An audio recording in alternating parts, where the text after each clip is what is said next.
രാവിലെ തന്നെ മുട്ടനടിയാണ് ട്ടോ ജാസ്മിനും ഗബ്രിയും സിബിനൊക്കെ കൂടെ ബിഗ് ബോസ് ഹൗസിനുള്ളിൽ നടക്കുന്നത്. അപ്പോൾ ആ ഒരു സമയത്ത് സിബിൻ പറയുന്നുണ്ട്, "നീ ഇവിടെ കിടന്ന് കാണിക്കുന്നതൊക്കെ നാടകമാണെന്ന് എല്ലാവർക്കും അറിയാം ജാസ്മിനെ. നീ ഇങ്ങനെ കിടന്ന് മെഴുകേണ്ട ആവശ്യമില്ല.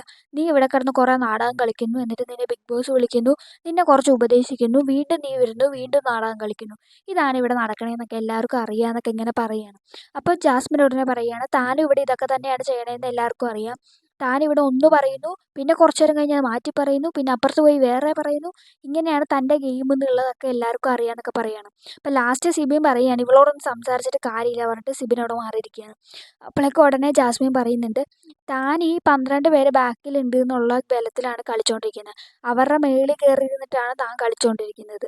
പക്ഷേ ഞങ്ങൾ അങ്ങനെയല്ല നിൽക്കുന്നത്. ഞങ്ങൾ തനിയെയാണ് നിൽക്കുന്നത്. ഈ 12 പേര് ഞങ്ങൾക്ക് ഓപ്പോസിറ്റ് നിൽക്കുമ്പോൾ ഞങ്ങളിവിടെ തനിയെ നിന്നാണ് ഗെയിം കളിക്കണതെന്നൊക്കെ ഇങ്ങനെ പറയുകയാണ്." അപ്പോൾ ആ ഒരു കാര്യം ഒരു രീതിയിൽ ഇപ്പോൾ ശരിയാണ് ട്ടോ.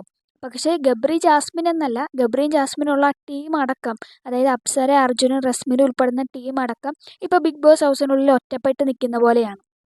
ബാക്കി എല്ലാവരും ഈ ഒരു ഗ്രൂപ്പിന് എഗെയിൻസ്റ്റ് ആയിട്ട് ഗെയിം കളിക്കുന്നത് പോലെയാണ് ഉള്ളത്.